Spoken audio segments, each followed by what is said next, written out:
உங்கள் தந்திவன் தொலைக்காட்சியில் தெனாலிராமன் தினமும் மாலை 6 மணிக்கு காண தவறாதீர்கள்.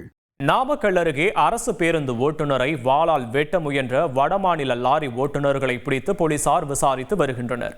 இது தொடர்பான விவரங்களை செய்தியாளர் ஸ்ரீதர் வழங்க கேட்கலாம். ஸ்ரீதர், வணக்கம். என்னாச்சு ஸ்ரீதர்? எதனால் இந்த தாக்குதல் முயற்சி?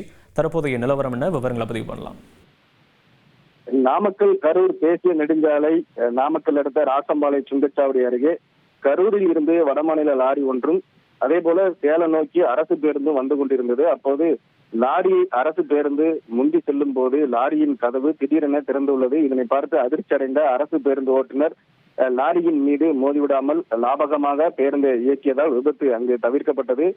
இதனையடுத்து அரசு பேருந்தை சாலை ஓரம் நிறுத்திவிட்டு பின்னாடி வந்த அந்த லாரியை நிறுத்தி லாரியின் கதவு திறக்கப்பட்டது குறித்து அந்த லாரி ஓட்டுநரிடம் வடமாநிலத்தைச் சேர்ந்த லாரி ஓட்டுநரிடம் கேட்டுள்ளார். ஆனால் லாரி ஓட்டுநர்கள் இருவர் திடீரென கீழே இறங்கி லாரியில் மறைத்து வைத்திருந்த கூர்மையான ஆயுதமான அந்த வாள் ஒன்றை எடுத்து அந்த அரசு பேருந்து ஓட்டுநரை தாக்க முயற்சி செய்தனர்.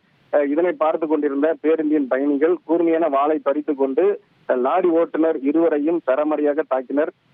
மேலும் இருவரின் கைகளையும் கட்டி வைத்து போலீசாருக்கு இது குறித்து தகவல் தெரிவித்தனர்.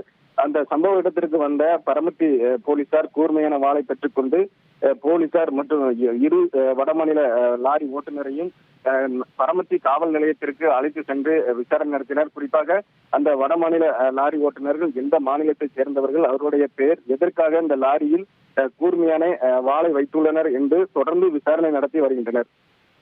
விவரங்களுக்கு நன்றி ஸ்ரீதர். உங்கள் தந்திவன் தொலைக்காட்சியில் தெனாலிராமன் தினமும் மாலை 6 மணிக்கு காண தவறாதீர்கள்.